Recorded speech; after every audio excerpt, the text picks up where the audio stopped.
कामता सिंह परस्ते है। मैं बांध परियोजना के विषय में जो है ये वीडियो बना रहा हूं। देखिए, मैं सरकार की परियोजनाएं जो हैं, सरकार के जितने भी योजनाएं हैं उसके खिलाफ नहीं हूं, लेकिन प्रशासन जो है, जो भी परियोजना निकालती है उसमें क्षेत्रीय रहने वाले लोगों से सहमति प्रस्ताव लिया है, नहीं लिया है, और बिना लिए ही काम चालू कर दिया है। कई लोगों को आपत्ति है। मैं इसके विरोध में ये वीडियो बना रहा हूं। साथियों, मैंने बहुत सारे बांधों का विरोध जो हुआ तो वहां के गांव के लोगों से मैंने चर्चा किया। जैसे बसनिया बांध हो गया, अरडई बांध हो गया, विरसा डैम हो गया और करंजिया ब्लॉक में बन रहा है। उन बांध वालों से मैंने बात किया, बहुत सारे बांध वालों से मैंने बात किया है। तो ये बांध बन रहा है, लेकिन गांव के लोगों से न सहमति ली जा रही है, न मुआवजे के बारे में बता रहे हैं कि मुआवजा कितना मिलेगा, कैसे मिलेगा, न पुनरावास की विस्थापन की स्थिति के बारे में बता रहे हैं कि आपको जो है विस्थापन कैसे करना पड़ेगा, कि डायरेक्ट तुम पैसा लो और कहीं भी रहो, कोई मतलब नहीं है। साथियों, ये बहुत बड़ा समस्या है, क्योंकि अपने मध्य प्रदेश के अंदर में जो मंडला डिंडोरी अपर बुढ़नेर प्रोजेक्ट के अंदर जितनी भी परियोजनाएं आ रही हैं, इसमें देखा ये जा रहा है कि जैसे हर गांव से, जैसे अरडई गांव से 30-32 लगभग, बसनिया बांध से 30-32 गांव लगभग, है ना, तो अलग अलग गांवों से कम 10 से ऊपर ही गांव का जो है पुनरावास या विस्थापन की स्थिति आती है। तो ऐसी स्थिति पे लोग शिकायत तो कर रहे हैं, लेकिन गलतियां कहाँ कर रहे हैं। आप क्या कर रहे हो? आप जा रहे हो, आवेदन दे रहे हो, विधायक को आवेदन दे रहे हो, जिला सदस्य को दे रहे हो, जनपद सदस्य को दे रहे हो, जिला अध्यक्ष को दे रहे हो, सांसद को दे रहे हो, लेकिन क्या आप उनसे ये लिखवा कर उनके लेटर पेड में ले रहे हो कि आप इस क्षेत्र के जनप्रतिनिधि हैं, इस जिले के जनप्रतिनिधि हैं? तो आप हमारी जनता, जो यहाँ के लोग जो रहने वाले हैं, जो सालों से यहाँ वर्षों से निवास कर रहे हैं, उनके जो जीवन यापन है, उनके रिश्तेदार, उनके परिवार, उनकी परंपरा, उनकी संस्कृति, उनके प्रथा, उनके पूर्वज, ये सब चले जाएंगे। तो क्या आप उनके सरकार की योजना के साथ में हैं या फिर योजना के खिलाफ हैं? अगर आप सांसद से, विधायक से, जिला अध्यक्ष से, जिला सदस्य से, जनपद सदस्य से, उनके लेटर हेड पर अगर आप ये लिखवा लें कि ये मैं बांध परियोजना का विरोध करता हूं और जनता के साथ में हूं, मजाल क्या कि वहां पर कोई प्रोजेक्ट बन जाएगा। लेकिन आप लोग शिकायत ही गलत कर रहे हैं। अच्छा, चलिए, ये तो हमारा एक मिस्टेक हुआ। पहला मिस्टेक हमारा क्या हुआ कि हम आवेदन, शिकायत तो जो है विधायक, सांसद, जिला अध्यक्ष, जिला सदस्य, जनपद सदस्य को दे रहे हैं, लेकिन उनसे हम लेटर हेड पर लिखवा के नहीं दे रहे हैं। ये हमारी पहली गलती है। अगर वो लेटर हेड पर लिख के देते हैं कि हम इस बांध का विरोध करते हैं, तो PIL या कोर्ट में जब भी आप केस लगाओगे, फटाफट आपका सुनवाई हो जाएगा, बांध स्टे हो जाएगी। दूसरा जो शिकायत है, दूसरा जो मैटर है, वो मैटर ये है साथियों कि आप जो शिकायत कर रहे हो, एक शिकायत सामूहिक, एक शिकायत कलेक्ट्रेट के पास जा रहा है, सामूहिक एक शिकायत SDM के पास जा रहा है, एक शिकायत सामूहिक विधायक के पास जा रहा है, एक शिकायत सामूहिक सांसद के पास जा रहा है। क्यों भाई? आपने ये चीज नहीं सुना है क्या? न लोकसभा न विधानसभा, सबसे बड़ी ग्राम सभा। ऐसा क्यों बोलते हैं? क्योंकि गांव से मिलकर ही ग्राम पंचायत बनती है, फिर जनपद पंचायत, फिर जिला पंचायत, फिर विधानसभा, फिर लोकसभा। तो शुरुआत कौन है? हम हैं, हम। आप अपने एक वोटर की कीमत पहचानो, एक मतदाता अपने जो वोटर सूची में नाम है उसका कीमत पहचानो। साथियों, मैंने एक वीडियो बनाया है CM हेल्पलाइन पर कैसे कंप्लेन करना है। 181 पे आप फोन लगाओगे, तुरंत फोन काट देंगे। इसलिए अपने मोबाइल पर प्ले स्टोर डाउनलोड करो और 181 पर ऑनलाइन शिकायत कैसे दर्ज करना है, मैंने इसके लिए वीडियो बना रखा है। जिन लोगों ने भी ये वीडियो नहीं देखा है, मेरे चैनल पर जाकर देखो, वहां पर आपको ये वीडियो मिल जाएगा कि आपको CM हेल्पलाइन पर ऑनलाइन शिकायत कैसे करनी है। वहां पर आप पूरा मैटर भी लिख सकते हो और एक फाइल भी चिपका सकते हो, जो समस्या है, कितना गांव डूब में आ रहे हैं, ऐसा। अब हमारे यहाँ पर बुढ़नेर में ये 19 गांव जो हैं, ये डूब में आ रहे हैं। लेकिन इन गांव वालों को ऐसा क्या चूरण या ऐसा क्या पट्टी पढ़ा देते हैं जो क्षेत्रीय विधायक, सांसद या जनप्रतिनिधि हैं कि दाऊ तूर घर तो बच जा ही, तूर घर नहीं भगे। अरे भाई साहब, जब ये कागजात में ही क्लियर लिखा है कि ये गांव जो है डूब क्षेत्र में आ रहे हैं, सब गिरेंस मतलब डूब क्षेत्र, डूब प्रभावित में आ रहे हैं, तो आप ये कौन से गलतफहमी में पले हो कि भाई हमारा घर बच जाएगा। उसमें तो पूरा गांव का नाम लिखा हुआ है, पूरा गांव को भगना पड़ेगा। उनके पास कानूनी कागजात हैं कि ये गांव डूब में आ रहा है, मुआवजा ले, मुआवजा लेके भग जाओगे। इसको कब समझोगे कि मेरा घर बच जाएगा? मेरा घर नहीं बचने वाला है साथियों। इसमें परियोजना में अगर सब ग्रेन्स में आपका नाम आ गया है, डूब क्षेत्र में आपका नाम आ गया है, आपके गांव का नाम आ गया है, मतलब आपके गांव को भगना ही पड़ेगा। ये आप दिमाग में जो है बिठा लो साथियों। ये बहुत बहुत गंभीर विषय है। देखो, मैं सरकार का इस परियोजना का बिल्कुल विरोध नहीं करता, लेकिन ये सोचने का विषय है कि भाई अगर यहाँ पर बांध बन रहा है तो क्षेत्रीय जो भी गांवों में जो प्रभावित लोग आ रहे हैं, डूब क्षेत्र में आ रहे हैं, उनसे ग्राम सभा का प्रस्ताव लें कि भाई बनना चाहिए कि नहीं बनना चाहिए। अगर उन्होंने समर्थन देते हैं कि भाई बनना चाहिए, तो आप उनको जो है मुआवजा के बारे में बताओ कि मुआवजा कैसे मिलेगा, कितना मिलेगा। घर का जमीन का मुआवजा दे दिए, लेकिन घर परिवार में पत्नी है, बच्चे हैं, दादा दादी हैं, माता पिता हैं, उनका क्या, उनको मुआवजा कैसे मिलेगा, पूरा स्कीम बताओ। देखो, हम गांव में रहने वाले लोग हैं, हमारे पास महुआ है, गुल्ली है, आम है, बिही है, कटहर है, बेर है, इमली है। ये हम 1 साल लगाते हैं तो 4-5 साल इसको खाते हैं। क्या इसका मुआवजा देगी सरकार? बहुत सारे लोग हैं जो जंगल के आसपास रहते हैं, उनको पता है। महुआ भी बीनते हैं तो बेचते हैं, 40-50 हजार रुपए का महुआ बेच लेते हैं। जाम बेच लेते हैं 15-20 हजार का, चार बेच लेते हैं। उसके अलावा कटहल बेच लेते हैं, जिनके पास कटहल लगी है, बिही बेच लेते हैं, केरा बेच लेते हैं, आमा बेच लेते हैं। ये तो आप एक साल, 2 साल, 3 साल, 4 साल में पेड़ बहुत बड़ा पैदा होता है। उसके बाद जब खाने की बारी आती है, अब यहां से आपको भगा देंगे तो क्या आप ये फायदा ले पाओगे? अच्छा चलो, ये भी चीज ठीक है। चलो अपन बात कर लेते हैं विस्थापन पुनरावास की स्थिति में। पुनरावास की स्थिति में क्या स्थिति बनेगी दोस्तों? आपको देखना, अपना मतदाता कार्ड, वोटर आईडी कहते हैं जिसको, वोटर आईडी में अपना नाम बदलना पड़ेगा। आपको अपना एड्रेस बदलना पड़ेगा, क्योंकि आप यहाँ के रहने वाले नहीं हुए अब।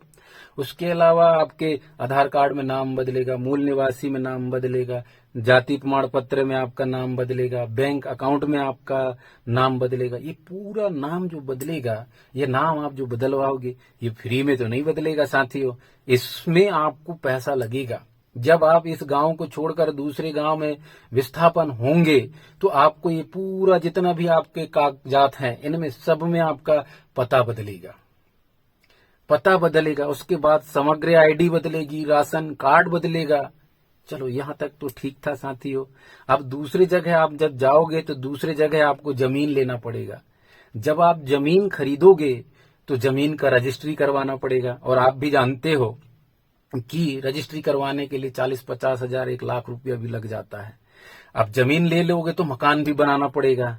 अब मकान बनाने के लिए भी बहुत पैसा लगता है साथियों, 4-5 लाख रुपया खत्म हो जाता है। प्रधानमंत्री आवास में जरूर पैसा मिलता है, 1.5 लाख 2 लाख रुपया, लेकिन उससे मकान नहीं बन पाता साथियों।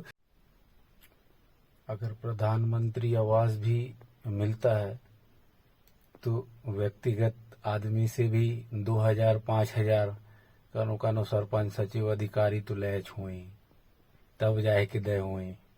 तब पलायन की स्थिति में वहां कौन किसको कितना पैसा दोगे साथियों? गंभीर मुद्दा है, क्योंकि देखो गेट भी लगेगा, दरवाजा भी लगेगी, खिड़की भी लगेगा, लाइट फिटिंग भी लगेगी। तो ये बहुत बड़ा गंभीर मुद्दा है, इसको आप अन्यथा में ना लें। देखिए, ये तो हमारे समस्या के बारे में रहे। अब हम बात करते हैं कि इस बांध परियोजना को हम कैसे लड़ेंगे। सबसे पहले हमको लगाना है CM helpline.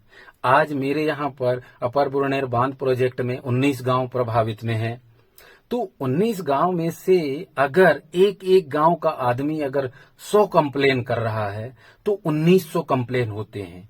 1900 complain CM helpline पर जाएगा, 1900 कंप्लेन पुलिस प्रशासन को दें, 1900 कंप्लेन हम कलेक्टर को दें, 1900 शिकायत जो है हम एसडीएम को दें, 1900 शिकायत हम जो है विधायक को दें, सांसद को दें, उसके बाद 1900 कोर्ट में हम केस लगा दें। इतने साक्ष्य हमारे पास। और जो मैंने आपको बताया है साथियों कि जनपद अध्यक्ष, जिला अध्यक्ष और जनपद सदस्य, जिला सदस्य, उसके अलावा आपके विधायक, सांसद, इन सब के लेटर पेड पर ये लिखवाओ कि हम ये बांध का विरोध करते हैं। इतने सारे डॉक्यूमेंट जब आपके पास रहेंगे, देखो मैं देखा हूं बसनिया में लगभग 30-32 गांव है, रंडई में 30-32 गांव है, और अलग जो बांध है राघवपुर वाला बांध है उसमें 52-58 गांव है। एक गांव में अगर 100 आदमी भी शिकायत करेगा सीएम हेल्पलाइन पर, तो मध्य प्रदेश शासन को या फिर मंत्रालय में इतने सारे शिकायत जाएंगे ऑनलाइन, जिसका निराकरण तो करना पड़ेगा। और हर शिकायत ऑनलाइन रहेगी तो उसका जवाब भी देना पड़ेगा, तब सरकार को समझ में आएगी। और क्षेत्रीय विधायक, सांसद और जो गांव के सरपंच सचिव हैं, जो मुआवजा भी लेने के चक्कर में होंगे, कमीशन खाने के चक्कर में होंगे, ये भी नहीं खा पाएंगे। कैसे? क्योंकि भाई ये लोग तो लेटर पैड में लिख के देंगे कि हम बांध का विरोध करते हैं, तो इनको फिर ठेकेदार पैसा कैसे देगा? तो साथियों आप सावधान हो जाओ, और आपको क्या है, मिलकर जो है एक वो बनाओ, रणनीति बनाओ। आपको डॉक्यूमेंट इकट्ठा करना है। सीएम हेल्पलाइन में ज्यादा से ज्यादा मतलब हर गांव से 100 शिकायत करवाओ। पुलिस प्रशासन एमपी ईकॉप में आता है, उसमें ऑप्शन रहती है एफआईआर, सूचना और शिकायत का। तो आप शिकायत पर सेलेक्ट करिए, उस पर आप पुलिस प्रशासन को भी हर गांव से 100 शिकायत दो। 100 शिकायत आप कलेक्ट्रेट के ऑफिशियल वेबसाइट पर मेल करो। 100 शिकायत आप जो है एसडीएम के ऑफिशियल वेबसाइट पर मेल करो। ये सारे साक्ष्य इकट्ठा करो। उसके बाद हर गांव वाले, एक आयोग है, आप सब लोग जानते होंगे, एसटी आयोग अलग होता है और एससी आयोग अलग होता है, जिसको अनुसूचित जनजाति आयोग और जनजाति आयोग कहते हैं, जो दिल्ली में है। ये आयोग का काम होता है साथियों कि जो ग्रामीण हैं उनकी संस्कृति, परंपरा और जो उनके प्रथा है या उनको समस्या होती है, तो ये एक टीम बिठाते हैं और ये जाके गांव में जाकर जो है जांच करते हैं कि वाकई जो है अनुसूचित जाति या जनजाति के लोगों के साथ शोषण, अन्याय या फिर इनके परंपरा, संस्कृति या प्रथा में कोई जो है रुकावट तो नहीं हो रही, कोई समस्या तो नहीं। इस पर एक टीम बिठाते हैं। तो मैं कह रहा हूं कि हर ग्रामवासी जो डूब क्षेत्र में आ रहे हैं, हर गांव से 100 शिकायत जो है आप जनजाति आयोग दिल्ली और अनुसूचित जनजाति आयोग दिल्ली, इनमें ऑनलाइन मेल ठोको आप, सब ऑफिशियल मेल। अब ये मिलेंगे कैसे साथियों? ये चलो मैं कोशिश करता हूं, अगर मिलेगा तो मैं डाल दूंगा, और अगर जैसे नहीं भी मिलता है तो कोई बात नहीं साथियों, इस वीडियो को ज्यादा से ज्यादा जो है ग्रुप में शेयर करो। ये मेरा व्हाट्सएप नंबर है, मेरे चैनल पर भी मेरे व्हाट्सएप नंबर डले हुए हैं। मुझे आप मैसेज करना कि कैसे शिकायत करना है, कैसे अपने को चीजें करनी है, तो मैं बकायदा साथ करूंगा। और साथियों इस वीडियो को ज्यादा से ज्यादा शेयर करो, ताकि जितने भी बांध से प्रभावित लोग हैं वो सब लोग ये वीडियो को देखें और हमको एक साथ मिलकर कैसे रणनीति बनानी है और कैसे बांध का विरोध करना है। जरूरी जो काम है साथियों वो ये है कि मध्य प्रदेश में 29 बांध बनने थे। ये 29 बांध हैं, जिसमें से जो है जो बांध कंप्लीट हो चुके हैं, है ना, जैसे जो बांध कंप्लीट हो गए हैं उसमें बुरना है, तवा है, कोलार बांध है, सुख्ता है, और बरगी डैम है, मटियारी डैम है, और साजिद चंद्रशेखर आजाद सागर प्रोजेक्ट जो बात वाला है, मन का प्रोजेक्ट है। तो ये जो 7-8 जो डैम है जो बन चुके हैं, तो यहाँ जितने भी ग्राम जो है जिनको मुआवजा मिला और विस्थापन हुआ, वो कहाँ रह रहे हैं, उनके जीवन के लिए सरकार ने क्या व्यवस्था बनाई, उनके रहने के लिए, उनके रोजगार के लिए, उनके खाने पीने के लिए क्या व्यवस्था बनाई है सरकार। ये रिपोर्ट आपको जरूर सरकार से मांगना है कि ये जो बांध कंप्लीट हो गए हैं उनमें कितने गांव विस्थापन हुए, कितने गांव को दूसरे जगह घर मिला, रोजगार मिला, खाना मिला उनके जीविका के लिए, उसका पूरा डाटा दिखाओ। जो भी अधिकारी आ जाएं जन सुनवाई के दौरान या बांध के प्रस्ताव लेने के लिए, तो आपको एक ही सवाल पूछना है, 29 बांध में से 8 बांध जो बन चुके हैं, तो कितना ग्राम भगे वो बांध से, और उन ग्राम वासियों को सरकार ने कितना मुआवजा दिया, किस हिसाब से मुआवजा दिया, और अभी वो आदमी रह कहाँ रहे हैं, उसके डाटा चाहिए। ऑनलाइन शिकायत करो साथियों। विधायक के चक्कर में मत पड़ो, सांसद के चक्कर में मत पड़ो कि ये हमारा बांध रुकवा देंगे। बांध अगर कोई रुकवा पाएगा साथियों, तो बांध अगर रुकवा पाएगा तो वो आप हो। आपका मतदाता कार्ड, आप एक वोटर की ताकत आप पहचानो। जब विधानसभा या फिर सांसद में या लोकसभा में जब ये चुनाव होता है तो एक वोट मायने रखता है साथियों। एक वोट अगर विपक्षी को मिल गया ज्यादा तो वो आप सरकार बन जाएगी, आप हार जाओगे। तो एक वोट की कीमत समझो। एक आदमी भी अगर सीएम हेल्पलाइन अगर करता है और 500 सीएम हेल्पलाइन एक गांव से जाते हैं तो मुख्यमंत्री को भी थोड़ी सी कुर्सी डगमगाही साथियों। तो ये मेरा आपसे एक मेरा पर्सनल सलाह है साथियों। ये वीडियो को ज्यादा से ज्यादा आप शेयर करें, और जिन लोगों ने सीएम हेल्पलाइन में शिकायत कैसे करना है उनको नहीं पता तो मेरा वीडियो देख लें। और ये मेरा व्हाट्सएप नंबर है, जो भी विचार बनाएं, जो भी सुझाव हो आप वो मुझे मैसेज करें। धन्यवाद।